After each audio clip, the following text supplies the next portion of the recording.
저는 오늘 시편과 이 잠언 말씀에 의지해서 인정받는 인생의 절대 조건, 신뢰받는 인생의 절대 조건, 그것은 무엇이냐? 바로 매듭을 잘 짓는 사람이다. 매듭을 잘 짓는 인생이 되자라는 주제로 함께 은혜를 나누고자 합니다. 한국에 있는 그리고 해외에 있는 많은 사람들에게 한국 하면 떠오르는 것이 무엇입니까? 라고 물어보죠. 그러면 그 사람들이 대부분이 K-팝을 이야기를 합니다. 또 어떤 사람들은 K-푸드를 이야기도 하고요. 또 어떤 사람들은 우리나라가 삼성이라고 하는 하이닉스나 LG나 이런 것들 때문에 IT 강국이다 그렇게 인정을 하는 그런 경우가 많아요. 그러나 그것과 함께 우리나라 이 한류를 이렇게 많이 퍼뜨렸던 것이 바로 K-무비, K-드라마와 같은 그런 영역이죠. 그러면 우리나라 이 K-드라마나 이 K-무비가 처음부터 이렇게 사람들에게 인정받고 한류용 부를 이끌었느냐? 그건 아니란 말이죠.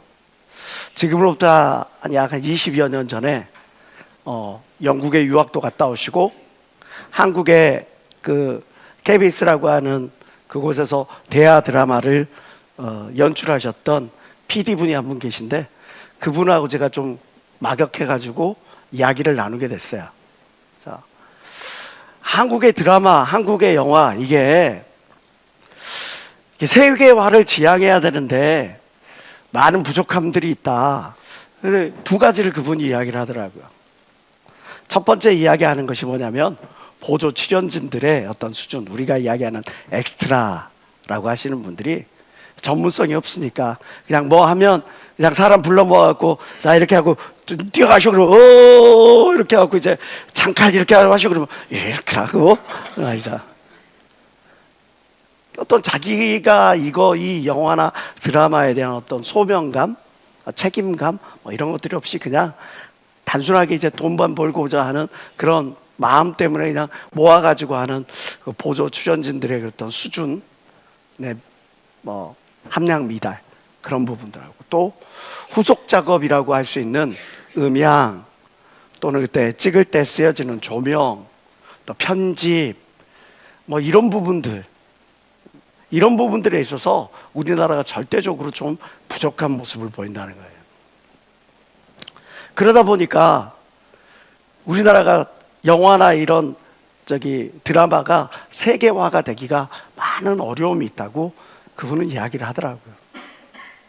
시간이 10년이 지나고 20년이 지나고 지금 30년이 지나는 그 세월 동안에 많은 부분에서 사람들의 의식이 바뀌고 거기에서 이 끝마무리를 더 완성도 있게 만들어가는 거예요. 디테일하게 준비해가는 거예요. 그런 완성도로 말미암아 좋은 시나리오 그리고 좋은 연출력이 더해지다 보니까 몰입감도가 만족감이 그냥 확 올라가가지고 특별히 또 K-드라마 하면 쫄깃거리게 만들면서 중간에 끊는 맛이 있잖아요. 딱 이렇게 막 뭔가 그 다음 장면이 기대가 되다 딱 끊어 짠짠 짜자잔 하고 다음 화를 준비하게끔 만들고 그냥 끝내버려요. 그러니까 이런 디테일한 이 부분들 끝맺음, 마무리, 이런 완성도에 대한 부분들이 결국은 K-드라마, K-무비를 세계화를 만들어가게 만들고 결국 한류 열풍의 어떤 시발점이 될 수 있었던 그런 계기가 되었다고 그렇게 이야기를 합니다. 우리 이건희 씨 하면 오늘날의 삼성 왕국을 잇게 했던 그런 인물로 우리는 잘 기억하고 있죠. 근데 이건희 씨가 처음부터 이 삼성이라고 하는 이 글로벌 회사를 만들 수 있었던 건 아니었어요. 근데 이에게는 어떤 성견지명이 있었어요. 우리가 갖고 있는 부존자원이 없는 우리나라에서 어떻게 하면 전 세계적인 그런 초일류 기업을 만들 수가 있겠느냐. 그럼 그걸 위해서 두 가지를 한번 집중해 봐야 되겠다. 그래가지고 그가 선택했던 게 바로 반도체라고 하는 것과 또 반도체로 나와서 파생되어 있던 휴대폰이라고 하는 이 두 가지였어요. 많은 사람들이 이야기를 했죠. 각 가정마다 전화기가 있지 않던 그런 시대예요. 그런 시대에 이건희 씨가 뭐라고 이야기를 했냐면, 이제는 한 사람당 한 대의 무선 전화기를 갖고 오는 그런 시대가 올 것이다. 그는 1980년대에 예언을 해요. 사람들이 어떻게 그럴 수가 있냐고 그렇게 이야기를 하죠. 그러나 그는 꿈을 갖고 거기에 집중을 했어요. 결국 1988년도에 우리나라 국내 업체 최초로 휴대폰을 선보이게 되는 겁니다. 그때 당시에 휴대폰이라고 하는 이 기기 자체가, 전화기도 각 가정마다가 이렇게 그게 배부되지 않은 그런 상태인데 얼마나 그랬겠어요. 꿈을 갖고 그 꿈을 이루기 위해서 계속 도전을 했고, 결국은 88 서울올림픽이 벌어지는 그 해에 이 무선 휴대전화를 전 국민 앞에 선보이게 됐죠. 그러나 그때 당시에 이미 모토로라라고 하는 엄청난 그런 어떤 덩치를 자랑하고 있는 이 회사가 전 세계 시장을 석권하고 있었을 때였습니다. 뿐만 아니라 저 유럽 쪽으로는 노키아라고 하는 회사가 다 그것을 석권하고 있었어요. 삼성은 그야말로 우물아래 개구리와 같은 그런 상황이죠. 퍼스트 무버가 될 수 없는 그런 상황에서 그들이 취할 수 있었던 것은 패스트 팔로우 역할을 하는 거예요. 시장을 이끌어갈 수 있는 기술력이나 시장을 이끌어갈 수 있는 어떤 창의력이 그들에게 없는 관계로, 그들은 어떻게 하면 이 퍼스트 무버를 따라갈 수 있겠는가 그래가지고 거기에 막 노력을 기울이면서 그들이 선택했던 것은 바로 질이 아닌 양을 선택을 하는 겁니다. 그래, 우리가 비록 기술력과 창의력은 떨어지지만 이런 부분들에서 우리가 더 깊게 양을 막 싼 가격이라도 많이 하면 우리 브랜드 인지도가 높아지지 않겠는가, 그렇게 해가지고 양적인 그런 성장 정책을 펼치기 시작해요. 그러다 보니까 발생하는 게 불량률입니다. 100대를 만들어내면 무려 12대가 불량이 생기는 거예요. 이게 패스트 팔로워의 한계예요. 아무리 이 휴대폰을 내다 팔아봤자 싸구려 이미지를 벗어낼 수가 없는 거예요. 아무리 세계에 수출해봤자 이거는 그냥 장난감이라고, 그냥 아쉬워서 어쩔 수 없이 들고 다닐 수밖에 없는 그런 존재로 그냥 이미지가 폭망하게 되는 거죠. 그러니까 이건희 씨가 결단을 하죠. 1995년 우리가 잘 아는 것처럼 이 15만 대나 되는, 지금으로부터 30년 전이에요. 30년 전에 150억에 해당되는 그 휴대폰을 전부 다 모아놓고 불사질러 버리는 거예요. 휴대폰 화형식을 벌이는 겁니다. 많은 사람들이 무슨 그런 부자의 돈지랄이네 뭐네 그렇게 했지만 이건 단호했어요. 우리가 계속 이렇게 패스트 무버 뒤에, 그러니까 퍼스트 무버 뒤에 따라가는 패스트 팔로우 역할을 해가지고는 우리가 도무지 초일류 기업을 만들 수가 없어. 이제 양으로 승부를 거는 시대가 지났고 질로 승부를 거는 시대가 됐고, 이제 디자인의 시대가 됐고, 이제 사람들 앞에 기술력으로 승부하는 시대가 됐어. 그렇기 때문에 이거를 단호하게 끊어야 돼. 그로부터 30년이 지나는 지금 이 시점에 우리가 잘 아는 것처럼 최초로 우리 모두에게 이 스마트폰이라는 것을 알린 애플보다 삼성의 시장 점유율이 더 높아졌죠. 무엇 때문에? 마무리의 힘이 가져온 놀라운 결과입니다.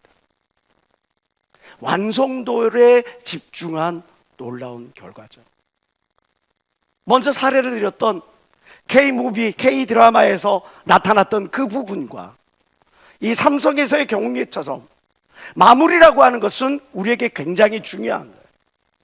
인생의 마무리도 굉장히 중요해요. 어떤 사람은 어디를 가든지 인정을 받고 어디를 가든지 사랑을 받고 어디를 가든지 그 사람을 추억하는 그런 사람이 있는 반면에 어떤 사람은 어디를 가든지 사람들이 부담스러워하고 어디를 가든지 사람들이 그를 인정하지 않고 어디를 가든지 그 사람이 없어졌으면 좋겠다라고 그렇게 사람들에게 배척당하는 그런 경우가 돼요. 무엇 때문에 그렇습니까? 인간관계에서도 마무리가 중요한 거거든요. 업무에 있어서도 마무리가 중요한 거거든요. 신앙생활에 있어서도 마무리가 중요한 걸 믿는 사람만 박수며 하나님께 오늘 오시라.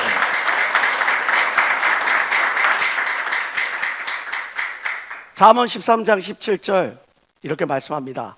악한 사자는 재앙에 빠져도 충성된 사신은 양약이 되느니라. 여기서 말하는 사자라는 것은 전령, 사신을 말하죠. 못된 전령은 사람을 재앙에 빠뜨려. 충성되지 않아. 신뢰감이 없어. 그런 사람이 이 일을 맡으면 그 조직에 재앙이 닥쳐. 끝마무리를 짓지를 못해. 자기 일에 최선을 다하지 않아. 충성을 다하지 않아. 그러면 그 조직을 재앙으로 이끌어가. 반면에 지극히 작은 거라도 거기서 충성된 사람은 그 조직을 더욱더 아름답게 만들고 번성하게 만든다는 바로 그 말씀입니다. 잠언 25장 13절은 이렇게 이야기를 하죠. 충성된 사자는 그를 보낸 이에게 마치 추수하는 날에 얼음 냉수 같아서 능히 그 주인의 마음을 시원케 하느니라. 더운 여름에 이 추수하는 이때 막 땀을 흘리고 고생하고 있는 그 가운데서 그에게 주어지는 얼음 냉수가 얼마나 달콤하겠어요. 그것을 감로수라고 표현을 합니다. 그럼 누가 어떤 이가 하나님의 마음을 이렇게 시원케 할 수 있을까? 그건 다른 게 아니에요. 충성된 사람, 맡겨진 일에 최선을 다하는 사람, 열매 맺는 사람이라는 걸 믿는 사람만 박수며 하나님께 원하십니다.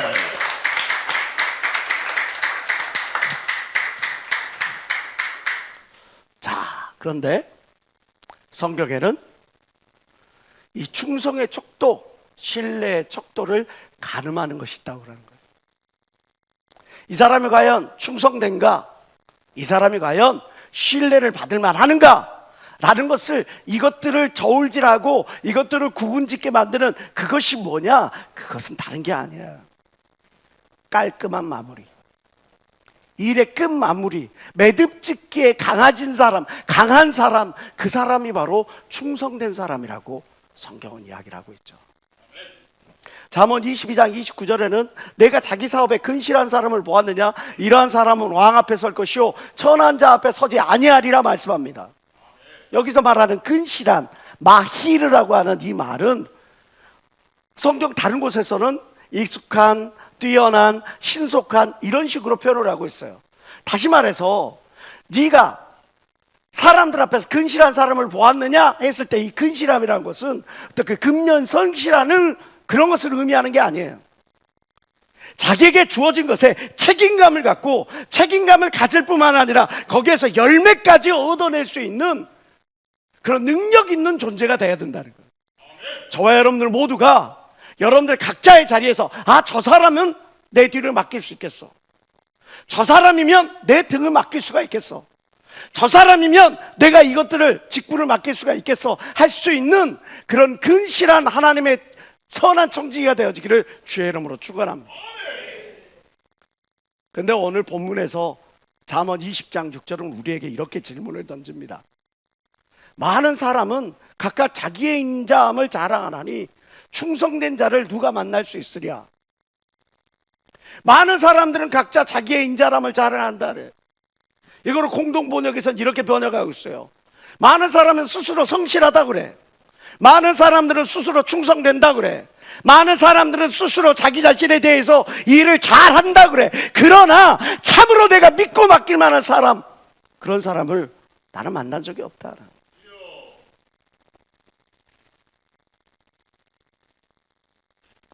오늘 이 말씀이 우리의 심령에 잘 박힌 못이 되어지기를 원합니다. 많은 사람들은 자기 자신의 믿음의 현주소, 자기의 삶의 현주소를 착각하며 살아가는 거예요. 나는 충성되다, 나는 최선을 다한다, 나는 열심히 한다. 그러나 하나님의 눈으로 바라보면, 하나님의 관점으로 바라보면, 하나님의 잣대로 저울로 재보니까 그 충성됨이 부족하더란 말이에요.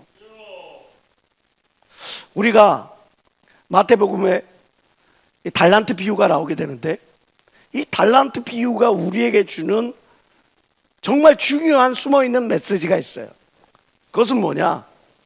5달란트 받은 사람이나 2달란트 받은 사람이나 예수님이 그들을 평가하는 것에 대해서는 동일해요. 동일한 말씀입니다. 그 주인이 이르되 잘하였도다 착하고 충성된 종아, 내가 작은 일에 충성하였음에 내가 많은 것으로 너에게 맡기리니 너 주인의 즐거움에 참여할지어다. 5달란트 받은 사람이 5달란트를 남기고 받은 다음에 예수님께 이렇게 인정받는 말씀입니다.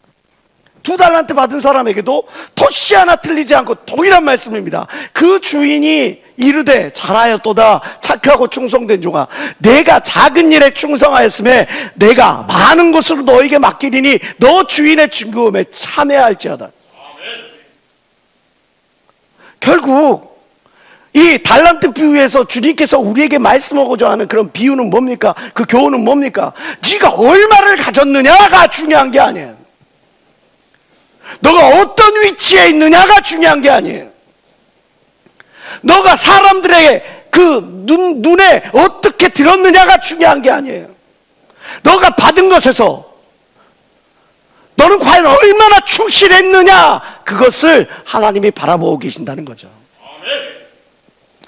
우리가 잘 아는 누가복음 16장 10절의 말씀 다 같이 한번 읽어봅시다. 시작.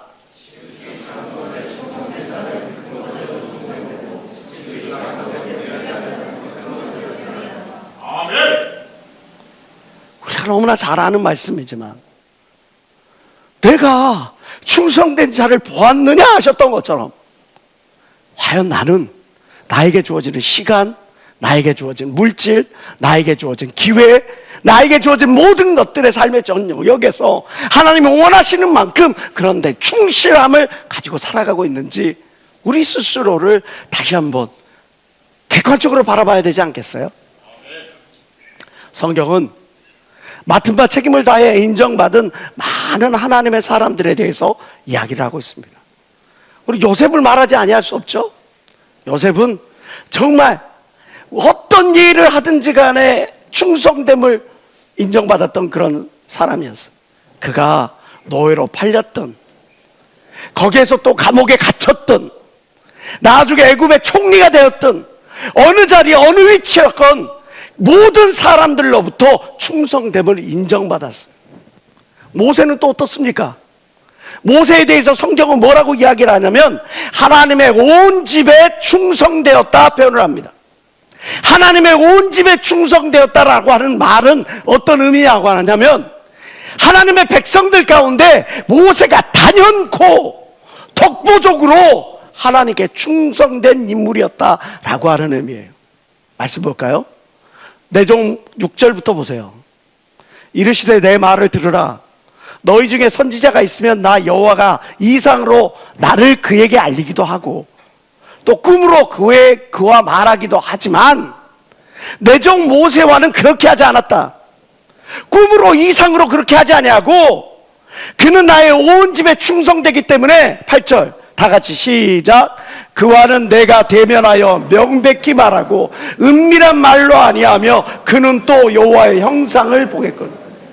다른 사람은 이상으로 보고 다른 사람은 꿈으로 보고 어떤 감동을 받아서 하나님의 뜻을 짐작하지만 모세는 하나님의 백성들 가운데 단연코 독보적으로 충성된 존재였기 때문에 하나님께서 그를 직접 페이스 투 페이스 얼굴을 대면하여 그에게 하나님의 뜻을 알려줬다고 성경은 말씀합니다. 다윗은 어떻습니까? 그는 하나님의 마음에 합한 자라고 인정을 받죠. 다니엘은 어떻습니까? 다니엘은 나라가 몇 번이나 바뀌고 거기에 따라서 황제들이 계속 바뀌는 와중에도 그의 충성됨을 인정받고 그 모든 군주들이 다니엘을 자기 옆에 세워서 그 모든 국정을 다스리게 만들었다고 성경은 이야기합니다. 이에 벨사살이 명하여 무리로 다니엘에게 자주옷을 입히게 하고 금사슬로 그의 목에 들이게 하고 그를 위하여 조서를 내려 나라의 셋째 치리자를 삼은 다리오뿐만이 아니에요. 느부갓네살이나 벨사살이나 모든 사람이 다니엘을 인정하는 겁니다. 사도 바울은 복음을 위해 마지막 죽는 숲까지 최선을 다했어요. 관제와 같이 벌써 내가 부음이 되고 나의 떠날 기약이 가까웠도다. 내가 선한 싸움을 싸우고 나의 달려갈 길을 마치고 믿음을 지켰습니다. 우리가 주님 앞에 섰을 때 하나님, 저는 관제와 같이 내가 완전히 하나님께 헌신한다는 그런 제사예요. 관제와 같이 내가 주님께 드렸습니다. 내 시간을 드렸습니다. 내 물질을 드렸습니다. 내가 할 수 있는 최선을 주님께 드렸습니다. 그리고 내가 주님 앞에 가오니 주님 나를 받으소서 할 수 있는 고백을 할 수 있다면 그가 진실로 복된 자가 아닐런지. 우리 예수님을 한번 볼까요? 십자가의 수치를 그대로 담내하십니다. 예수님이 만약에 오병이어를 일으켰고 기적을 일으켰고 병든 자도 일으켰고 많은 사람들에게 귀감이 될 만한 말씀도 전하시고 다 했어. 그런데 십자가는 아니야. 내가 기적도 일으키고 병든 자도 일으키고 귀신도 쫓고 그리고 말씀도 전하고 이런 건 내가 다 했지만 십자가만큼은 아니야. 그리고 십자가는 내버려 두고 하나님 앞에 섰다면 우리 인류의 구원의 역사는 나타나지 않았겠죠. 우리 또한 마찬가지예요. 내가 이거는 할 수 있고 저것도 할 수 있고 저것도 할 수 있고 이렇게 하면 다 하겠는데 이거는 나 못하겠습니다. 그 사람이 어찌 하나님 보좌 우편에 앉을 수가 있겠습니까? 그가 어찌 24장로들과 그 보좌를 함께 하면서 온 세상의 이 종말을 심판하는 권세를 얻을 수가 있겠습니까? 그럴 수가 없죠. 히브리서 3장 1절과 2절을 말합니다. 그러므로 함께 하늘의 부르심을 입은 거룩한 형제들아, 우리의 믿는 도리의 사도시며 대제사장이신 예수를 깊이 생각하라. 저가 자기를 세우신 이에게 충성하기를 모세가 하나님의 온 집에서 한 것과 같으니. 아까 이야기했잖아요. 모세는 하나님의 백성들 가운데 단연코 독보적인 충성됨을 하나님께 나타나 보였다. 여기서 모세를 예로 든 것처럼 예수께서는 하나님의 아들임에도 불구하고 그럼에도 불구하고 십자가를 지기까지 자기의 모든 전생의 모든 삶과 자기의 전세계의 모든 사명을 다 오롯이 담당한 걸 믿는 사람만 박수며 하나님께 얻으시다.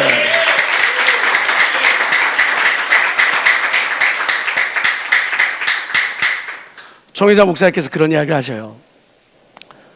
시작은 함께 할 수 있으나 끝을 함께하는 자가 적다.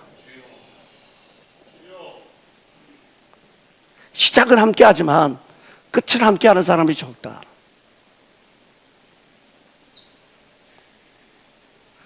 그러면서 아마 이번 수련회에서도 이야기 또 하실 겁니다. 매번 수련회 또 매번 청년들을 젊은이를 대상으로 하는 그 메시지에서 빠지지 않고 등장하는 하나의 주제, 그건 뭐냐? 신뢰. 약속을 생명처럼 여겨라. 돈이나 명예보다 신뢰를 택하라.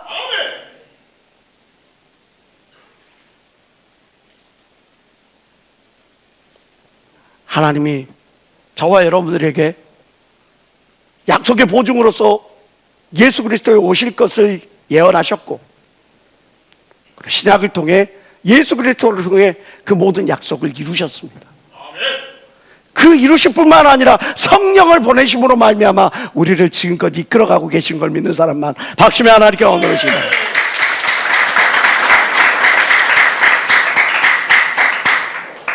벌써 74주년이 되네요. 올해가 1950년 6월 25일에 벌어졌던 6.25의 74주년 되는 해입니다. 북한이 기습 남침을 했어요. 기습 남침한 그 이후에 그들이 그 전쟁을 뭐라고 이야기를 했느냐면 인민해방전쟁이라고 명명했죠. 그래서 지식인들, 부자들, 지주계급들이 인민들, 가난한 사람들을 억압하니 이것들을 우리가 해방시켜주겠다. 그렇게 해가지고 따발총 끌고 와가지고 우리나라 사람들을 겁박을 했습니다. 불과 3일 만에 서울이 저 북한에게 떨어지게 되고 그에 따라서 많은 사람들이 끌려갔어요. 끌려간 대부분의 사람들이 지식인들, 부자들, 지주계층들 이런 사람들이었습니다. 그리고 너희들이 우리 인민들을 고통스럽게 했으니 너희들은 죽어야 된다 그래서 죽창으로 찔러 죽이고 생매장에서 죽이고 총알로 쏴서 죽이고 그렇게 잔악한 일들을 벌였죠. 삼성물산의 창업자인 이병철 회장마저도 이 위기에서 벗어날 수 없는 그런 상황이 됐습니다. 서슬파 그런 이 공산당 이 당원들하고 또 붉은 안장 찾던 사람들이 이 지주계층들 부자들 막 찾으러 돌아다니니까 얼마나 무섭겠어요. 자기 운전기사의 집에 들어가서 거기서 숨어 있는 거예요.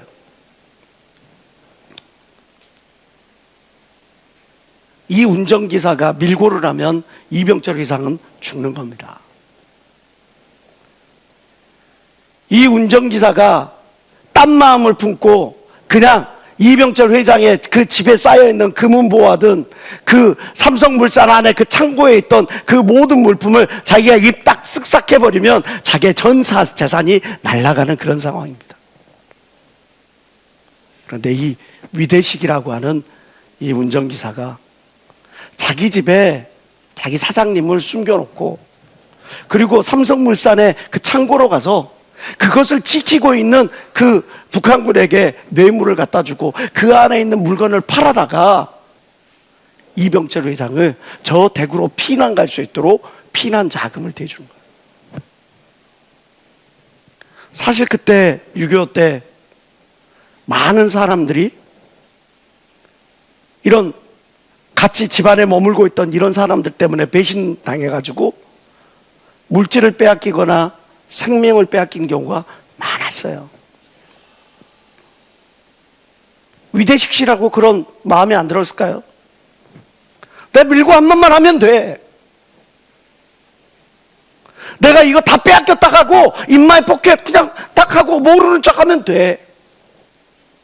그렇게 하지 않고 그 모든 것들을 다 해가지고 정리를 해서 그 이병철 회장을 도운 거예요. 우리 때때로 욕심이나 욕망에 매몰될 때가 있죠. 내 거 아닌 것을 탐해.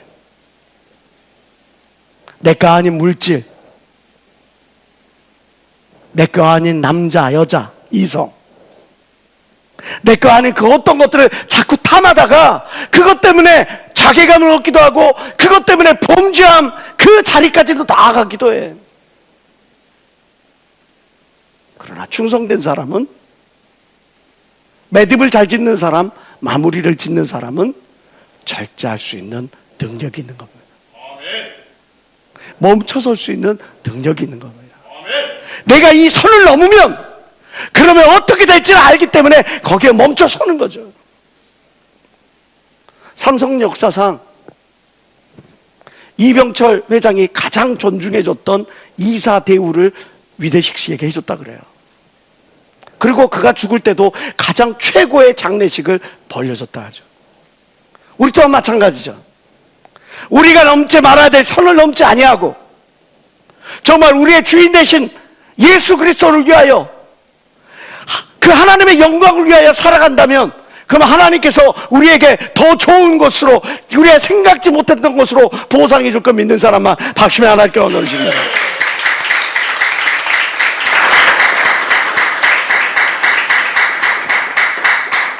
1945년 4월 12일 이날은 미국에 지금도 전무후무한 한 번도 그런 사람이 없죠. 무려 4번이나 대통령에 당선되었던 프랭클린 루즈벨트가 갑작스럽게 지병으로 서거한 날이 되었습니다. 날짜를 보셔도 알겠지만 1945년 4월이면 한창 제2차 세계대전의 막바지에 다다를 바로 그 즈음이에요. 그가 죽으니까 그의 뒤를 이어서 이제 해리 트루만이라는 사람이 33대 대통령으로 자리하게 되죠. 그럼 원래 부통령이었어요. 그가 프랭클린 루즈벨트의 그 빈자리를 메꾸게 되는 겁니다. 근데 이 해리 트루만이라고 하는 이 대통령은 저 미시간주라고 하는 미국에서도 약간 좀 외져 있는 그곳에 깡총 출신이에요. 아주 어려운 그런 시골 출신의 사람이었어요. 그의 경력을 볼 것 같으면 철도 사무원으로 잠깐 있다가 사업을 벌리는데 그 사업도 미국의 대공황, 1920년대에 대공황이 발생해가지고 그것까지 다 날려먹었어요. 지금까지 역대 미국 대통령 중에 유일한 고졸 출신 대통령이에요. 대학을 다녀보지 못했던 그런 인물입니다. 그런데 그런 인물이 지금 프랭클린 루즈벨트를 뒤이어서 대통령이 됐어요. 프랭클린 루즈벨트는 미국의 4선 대통령이니까 그의 뛰어난 지도력과 많은 인기가 있었음에도 불구하고 그가 이제 그 빈자리를 채워야 되는 그런 상황입니다. 근데 선택을 내려야 돼. 제2차 세계대전을 마무리해야 돼요. 일본의 원자폭탄을 투여할 건지 말아야 될 건지를 결정지어야 돼. 한국에 북한군이 쳐들어왔다. 그 북한군에 맞서 싸워 미군을 이렇게 파병할 건지 말아야 될 건지 이러한 부분들을 결정지어야 돼. 여러분, 이 결정들 가운데 단순한 결정들이 있어요? 쉬운 결정들이 있어요? 어떻게 하면 2차 세계대전을 승리로 마무리 지어야 될 것이냐? 어떻게 하면 어쩌면 인류 역사에 아주 큰 어떤 죄인, 대역 죄인처럼 될지 모르는데 원자폭탄을 집어 던지라고 많은 사람을 죽이라고 하는 그런 살인마가 될지도 모르는데 그걸 내가 던지라고 그것들을 내가 해야 되느냐? 아니 아무런 관계도 없는 저 한국 땅에 우리의 젊은이들을 막 보내가지고 5만 명이 죽고 10만 명이 부상당하는 그런 전쟁터로 보내야 되는데 그거를 내가 결정해야 되는 그런 상황에 있는 거예요. 해리 트루만의 책상에는 이런 명패 편말이 붙어 있죠. The buck stops here. 내가 결단을 내렸으니 책임 또한 내가 지겠다.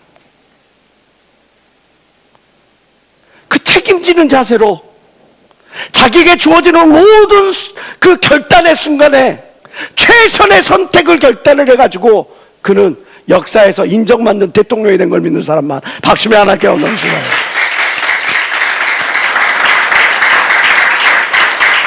책임져야 할 때 책임지지 않고 마무리 지어야 될 때 마무리 짓지 않고 그냥 적당히 얼렁뚱땅 탁 덮어두고 그냥 자리를 떠나는 사람이 얼마나 많습니까? 사람과의 관계에서도 내가 불편하니까 그냥 이렇게 그냥 저냥 어떤 부서에서 못났고 일을 하면서도 그냥 일거리를 내가 다른 사람한테 넘겨야 되는데도 그 부분에서만도 제대로 된 일들을 해를 하지 않고 그냥 넘기지 않고 그냥 하는 그런 사람은 얼마나 많습니까? The buck stops here. 내가 결정했으니 내가 선택했으니 그 모든 책임은 내가 오롯이 지겠다 하는 그런 자세가 저와 여러분들에게 있어야 될 줄 믿습니다. 자동차 업계 하면 여성들의 진입장벽이 굉장히 높아요. 굉장히 보수 문화가 자리하고 있는 그런 업계니까요. 이 자동차 업계에 여성 CEO가 등장합니다. 제너럴 모터스의 바로 메리 베라라고 하는 인물이에요. 또 한 명의 인물 있죠. 도미노 피자의 데이비드 브랜든이라고 하는 사람이 있는데, 제가 이거를 설교를 준비하면서 딱 확인해 봤더니 아주 놀라웠어요. 여러분, 우리나라에서 피자 업계 1위가 어딘지 아세요? 피자스쿨, 오구 피자, 저가 피자들이죠. 함께 즐겨요 피자헛, 미스터 피자, 의외로 도미노 피자예요. 도미노 피자가 지난 5년 동안 압도적인 1위. 근데 난 한 번도 안 먹어봤어. 누가 사주는 사람이 없어. 근데 이 도미노 피자가 우리나라에서만 압도적인 1위가 아니라 전 세계에서도 압도적인 브랜드 평가를 받고 있어요. 피자 업계의 판을 바꿔버린 거예요. 데이비드 브랜든이. 또 한 사람이 등장합니다. 우리가 잘 아는 스타벅스, 별다방. 이 별다방을 세계화시킨 사람이 누구냐? 하워드 슐츠라고 하는 인물. 그런데 신기한 게 있죠.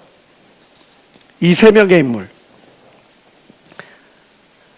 여성 진입 강적이 높은 저 자동차 업계 여성 CEO가 된 메리 베라나, 세계적인 그런 독보적인 그 피자 브랜드로 만든 데이비드 브랜든이나, 별다방을 이제 뭐 세계화시킨 저 하워드 슐츠의 공통점이 있어요. 뭘 것 같아요? 결단. 뭘 것 같아요? 아니, 지금은 날 좀 보고 설교할 때는 그거 물어보려고 그러면 이렇게 되죠. 뭘 것 같아요? 이 사람들은 다 단순 직업군으로 이 업계에 발을 들였던 거예요. 메리 베라는 그냥 평범한 엔지니어였어요. 데이비드 브랜드는 심지어 알바생이었어요. 도미노 피자에. 하워드 슐츠도 그냥 평사원으로 그 회사에 들어갔어요. 근데 이 사람들이 알바생이건 그냥 일개 엔지니어건 아니면 그냥 평사원이건 그게 중요하지 않아.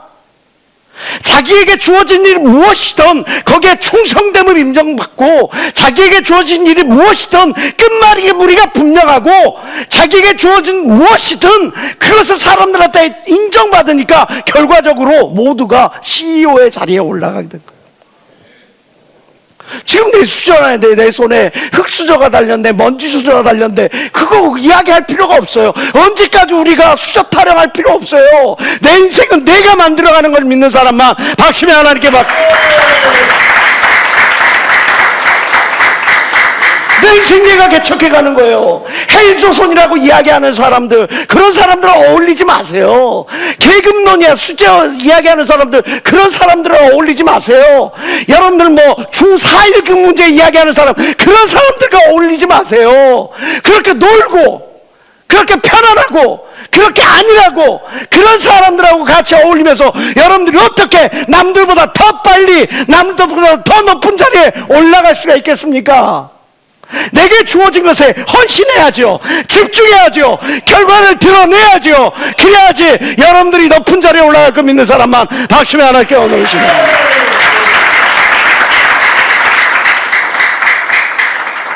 전도서는 우리에게 확실하게 분명하게 말씀합니다. 일의 끝이 시작보다 낫고 참는 마음이 교만한 마음보다 나으니 급한 마음으로 노를 바라지 말라. 노는 우매자의 품에 머무름이냐. 이거를 공동번역으로 좀 더 쉽게 표현하면 이렇게 돼요. 일을 시작할 때보다 끝낼 때가 더 중요하다. 일을 시작할 때보다 끝낼 때가 더 중요하다. 마음은 자만할 때보다 참을 때가 낫다. 짜증을 부리며 조급해하지 마라. 아, 나는 왜 이 수저냐? 나는 왜 이 모양이냐? 왜 환경은 이러느냐? 왜 나에게 주어진 상황이 이러느냐? 짜증 부리며 조급하게 굴지 마라. 어리석은 사람이나 짜증을 부린다. 여러분, 지금 나한텐 하나님이 내 인생 최고의 시간, 최고의 환경, 최고의 사람, 최고의 그 행복을 누리고 있다고 스스로에게 이야기할 수 있는 여러분들이 되세요.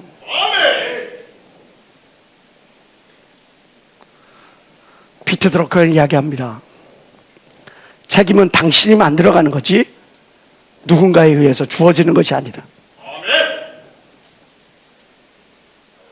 인정받는다라고 하는 것, 신뢰받는다라고 하는 것, 그것은 당신이 만들어가는 것이지 누가 여러분들에게 그 신뢰를, 인정을 주는 것이 아니라는 사실이에요. 요한계시록 2장 10절은 말하죠. 내가 장차 받을 고난을 두려워하지 말라. 역경이 없는 인생이 있겠느냐? 고통이 없는 인생이 있겠느냐? 시험과 환난이 없는 인생이 있겠느냐? 마귀가 장차 너희 가운데서 몇 사람을 오게 던져 시험을 받게 하리니 너희가 10일 동안 환난을 받으리라. 그 다음 말씀 다 같이 시작. 내가 죽도록 충성하라. 그리하면 내가 생명의 멸류관을 내게 주리라. 그냥 충성하는 게 아니라 죽도록 충성하는 거예요. 그냥 최선을 다하는 게 아니라 내가 감당해야 된 모든 일을 끝까지 마무리하는 것, 그것을 하나님이 기뻐하는 걸 믿는 사람만 박수며 하나님께 높여주시기 바랍니다. 우리 인생길 살아가다 보면 숱한 저항 앞에 노출됩니다. 그 저항들을 내가 극복할 대상으로 바라보는가, 아니면 포기해야 할 이유로 바라보는가. 내가 그것을 극복할 대상으로 바라본다면 여러분들은 반드시 그 폭풍으로 뚫고 태풍의 눈 안에 평안 속에 들어가야 될 것 믿는 사람만 박수며 하나님께 원하는 시마를. 태풍의 언저리에 있으니까 내가 시달리는 거예요. 태풍의 가장자리에 있으니까 내가 고통을 겪는 거예요. 고난 가운데 있지만, 역경 가운데 있지만 그 태풍을 뚫고 들어가면 태풍의 눈은 고요한 걸 믿으시길 주의 이름으로 축원합니다. 하나님 안으로 들어오면 고요하게 되고 평안하게 될 걸 믿는 사람만 박수며 하나님께 원하시기 바랍니다.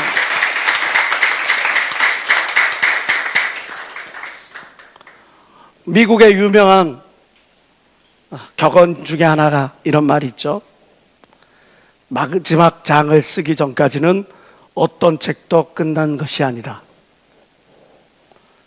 마지막 장 마침표를 찍기 전까지는 어떤 것도 끝난 것이 아니에요. 포기하지 말라는 거예요. 타협하지 말라는 거예요. 마지막 순간까지 그 마무리를 지으려고 노력의 경주를 하라는 말입니다. 빌립보서 1장 6절에서 사도 바울은 우리에게 이렇게 이야기를 해줍니다. 너희 속에 착한 일을 시작하신 이가 그리스도 예수의 날까지, 심판의 날까지 또한 너희들을 인도하시고 너희들에게 맡겨진 모든 일을 이루실 것을 내가 확신하노라. 하나님은 일의 시작뿐만 아니라 일의 마무리가 얼마나 중요하다는 사실을 알고 그 마지막 순간까지 우리와 함께 하실 것이라고 말씀으로 약속하고 계시죠. 그래서 히브리서 기자는 우리에게 이렇게 고면합니다. 우리가 시작할 때 확실한 것을 끝까지 견고히 잡으면 그리스도와 함께 참여한 자가 되리라. 갈라디아서 3장 3절 다 같이 읽어봅시다. 시작.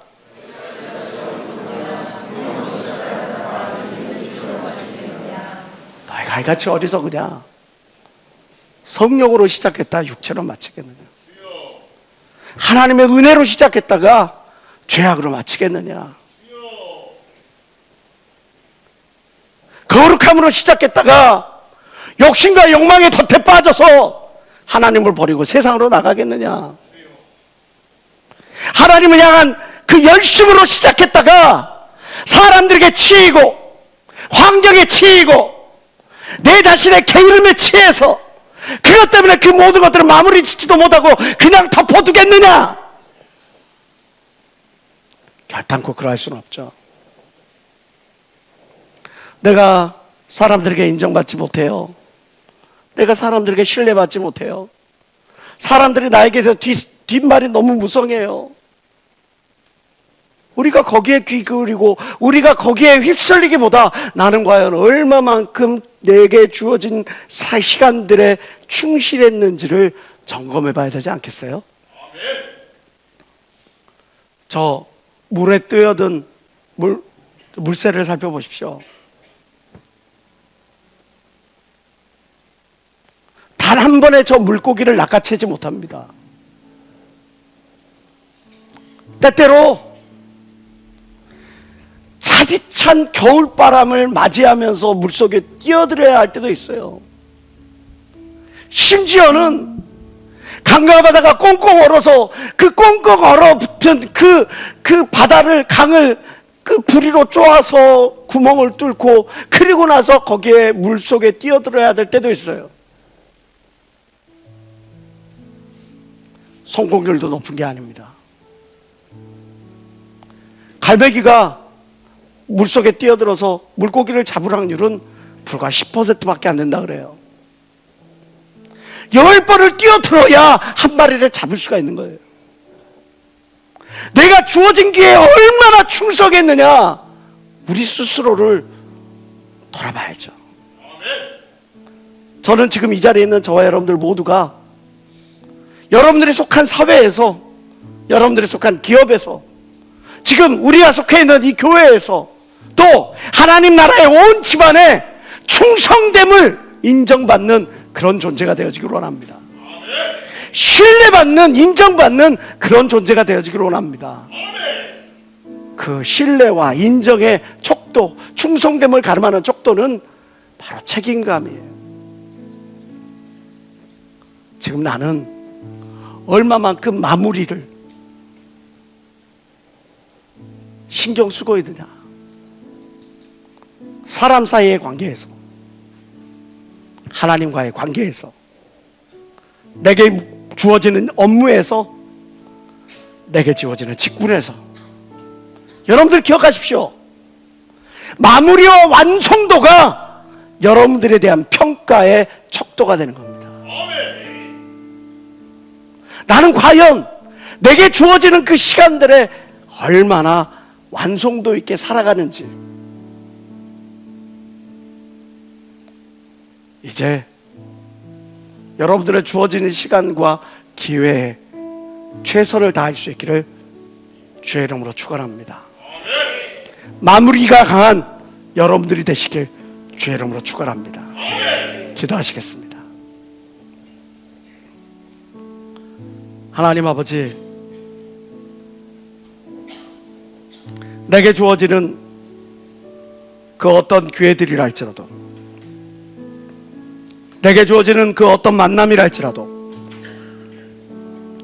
그 모든 것들에 충성되어 마무리를 잘 짓는, 매듭 짚는 인생이 되어 하나님의 이름을 먹칠하기보다 하나님의 이름을 영화롭게 할 수 있는 저희 다 되어지게 도와주시옵소서.